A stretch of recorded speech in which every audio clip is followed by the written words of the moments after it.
Hello and welcome to the ICAEW Student Insights podcast. My name is Jag Dhaliwal. I'm a chartered accountant working in the audit sector, and this podcast is all about learning how the world of work is changing for finance professionals.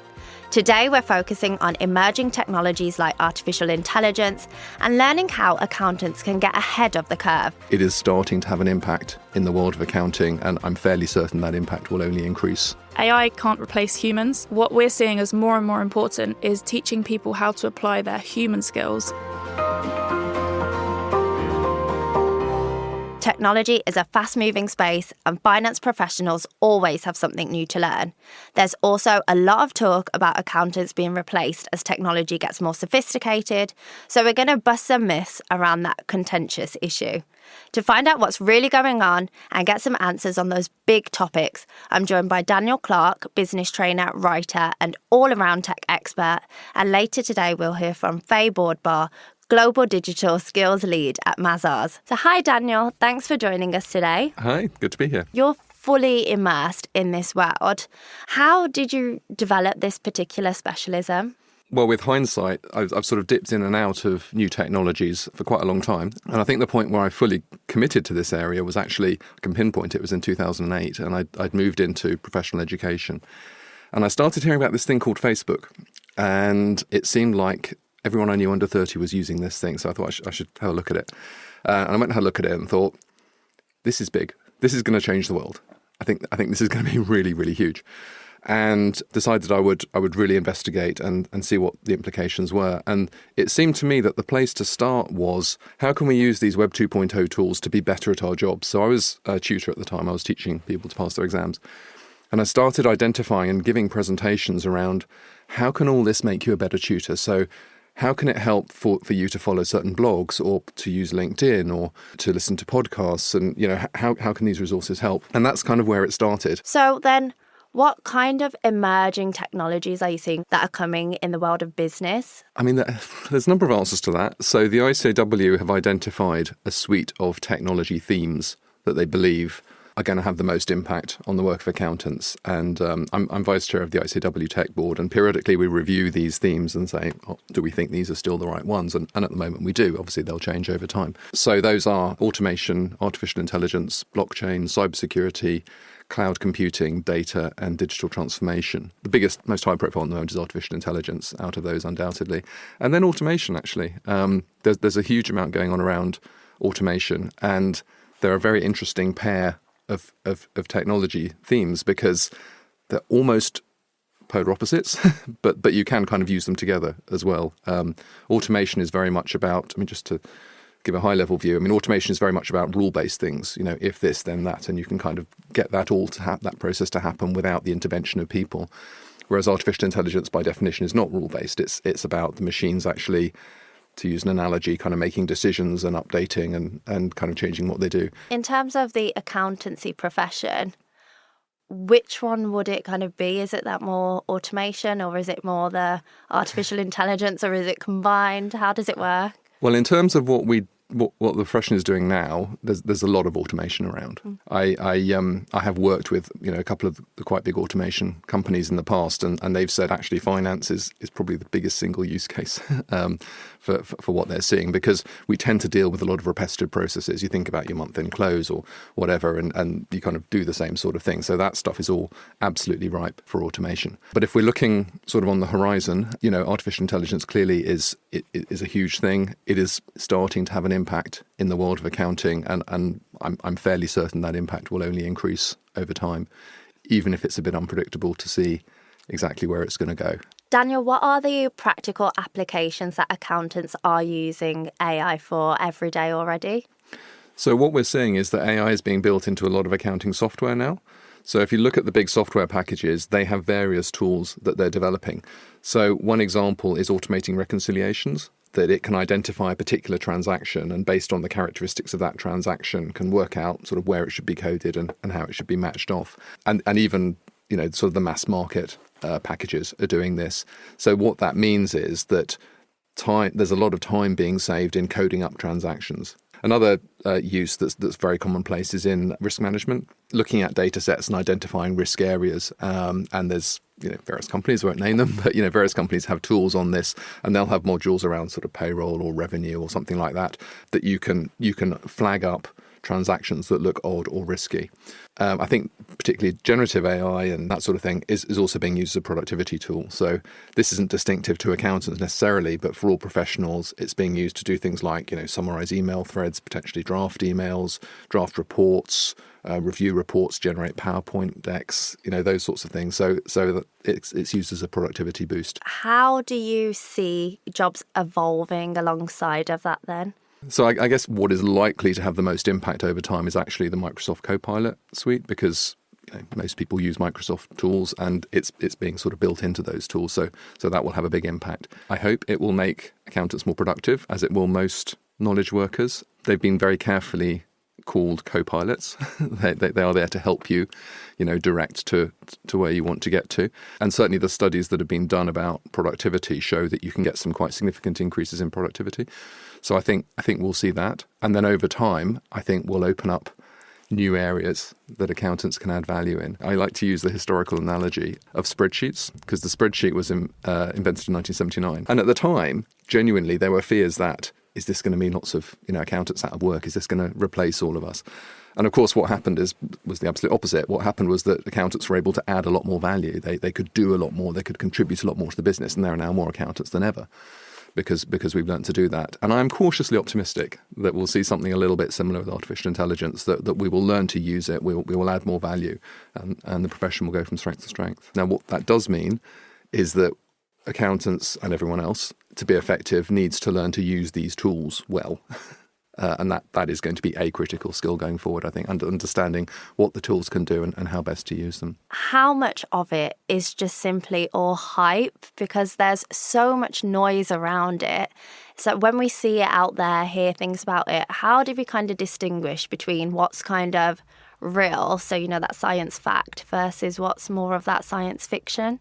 There is a lot of hype, absolutely. And there is with any new technology. When it's developed, then people gradually get excited about it and make all sorts of predictions. I mean, I'm old enough to remember when the World Wide Web, became popularly used, and there were predictions like, there's not going to be any physical retailers and we'll all do everything online and all this sort of thing. And, some of that hasn't happened.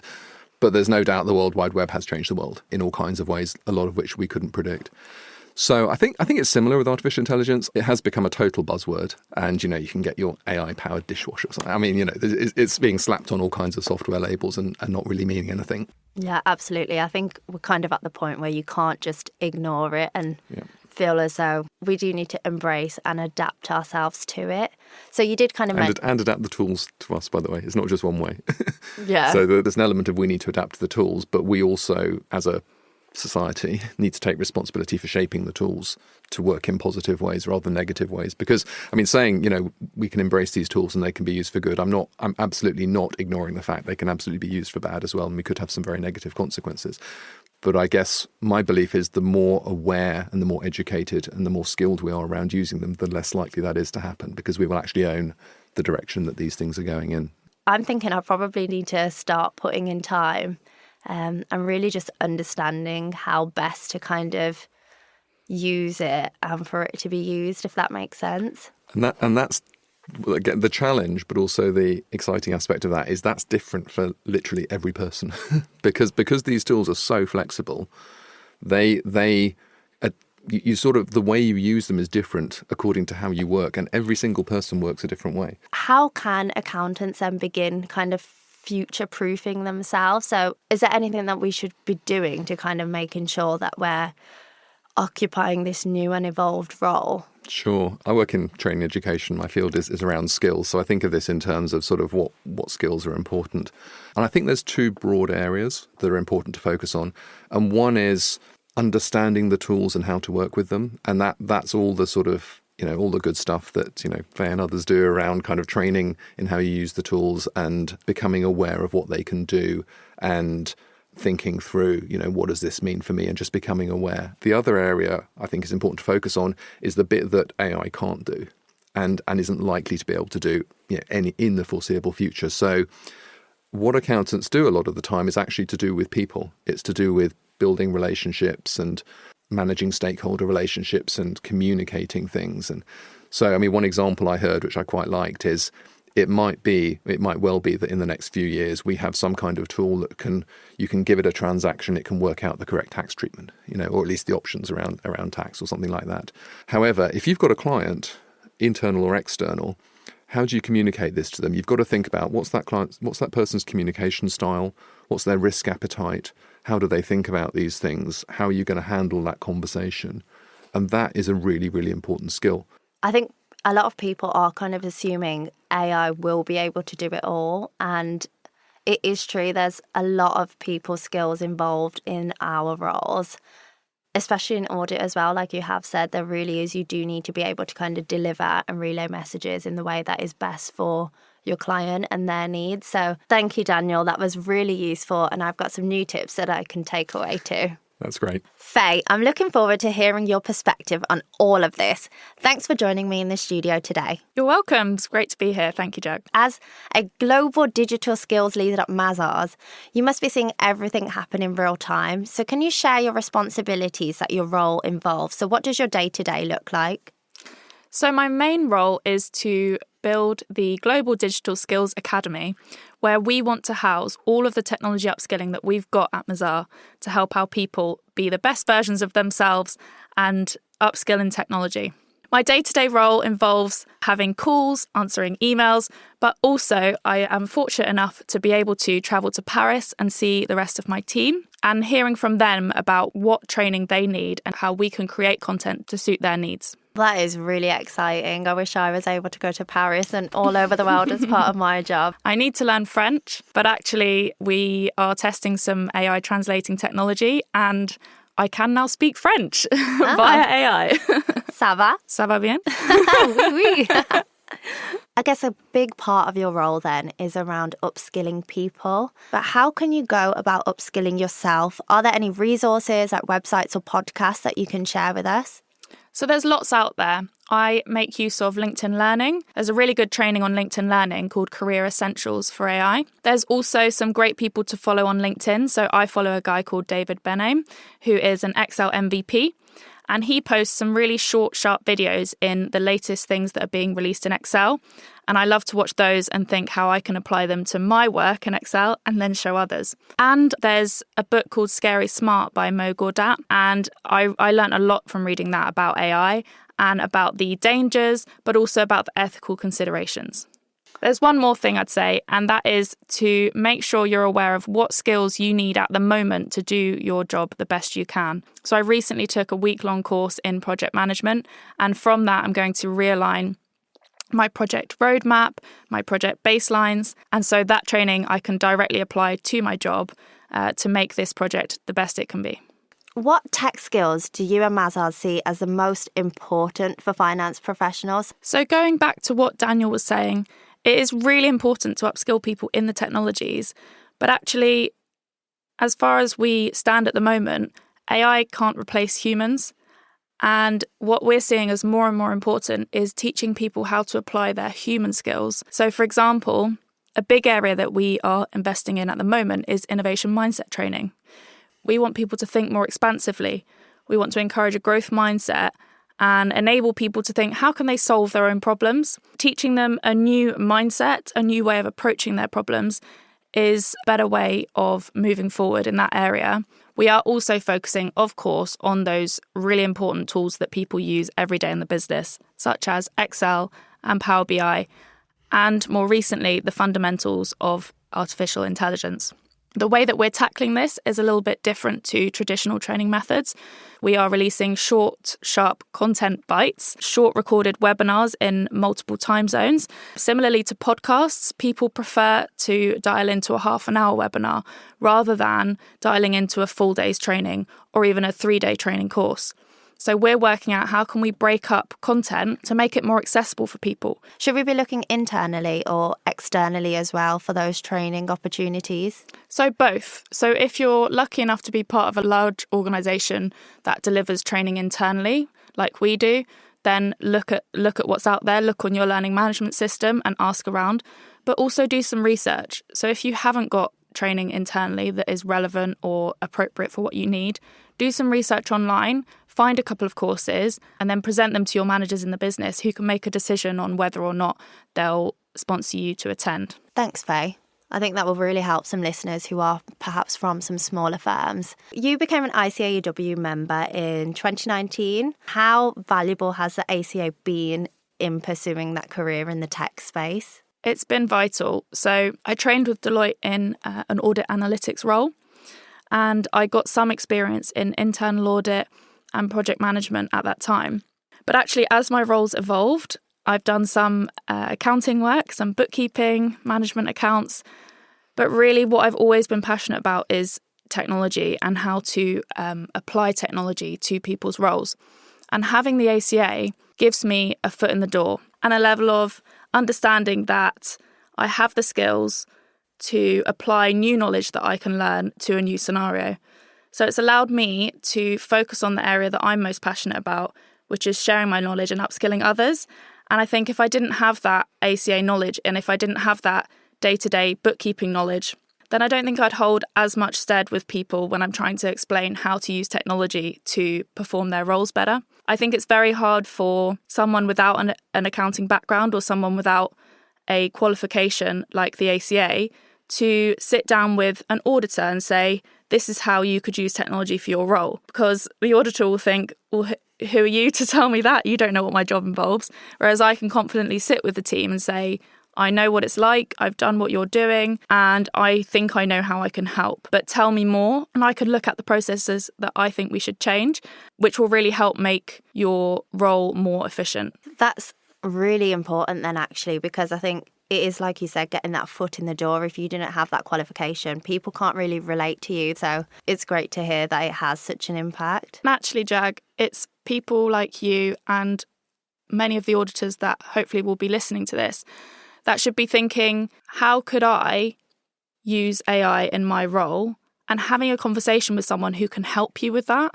We need people like Daniel and like myself to help upskill people, but we also need people like you who are doing the work with the clients on the ground to tell us what you need and how this technology can be applied to what you're doing day to day. I feel like I've got some homework to do. I better go get back on the field work and start telling everyone how to use AI.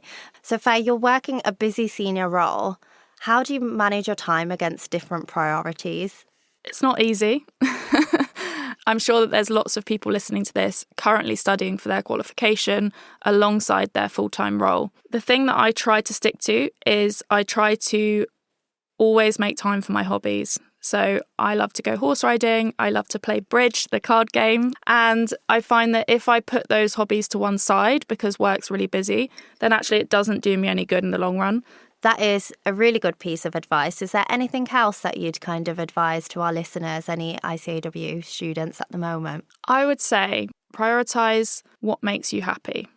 So if you're not enjoying what you're doing at the moment at work, then start to think, but what parts of my work am I enjoying? And speak to your line managers, speak to your peers and your colleagues, and try and pursue opportunities that focus more around what you enjoy doing. I heard a really good phrase once and it's stuck with me. There's a triangle and there's 3 points to this triangle. It's, are you earning, learning and having fun? And if you can confidently say that you've got at least 2 of those points of the triangle, then I would say keep doing what you're doing. If you've got less than 2, something needs to change. And if you've got all 3, then you're a very lucky person. And at the moment, I'm honestly in a really fortunate place where I have all 3, but I need to make sure that I make the time for doing those things that I enjoy, that make me human. Because as we've said, AI is here. It looks like it's here to stay. I'm really excited about AI and all these technologies and upskilling everyone and all the projects I've got going on. There's so many things whirling around in my head.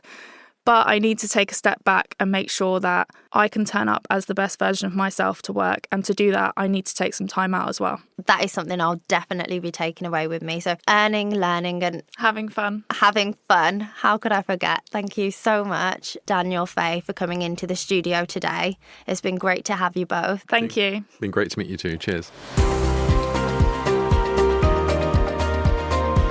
Technology is a big topic and we've only just scratched the surface. You can learn more about the issues discussed today and keep on top of your tech skills by visiting icaew.com/student insights. We're publishing guides on the ABCD of technology, which is covered in the ACA qualification, so you'll know what to expect from your training and examinations. If you found this podcast useful, then make sure to subscribe so you never miss an episode. And let us know what you think by sharing the episode and writing a review on your podcast app. Thanks for joining us on ICAEW Student Insights. Bye for now.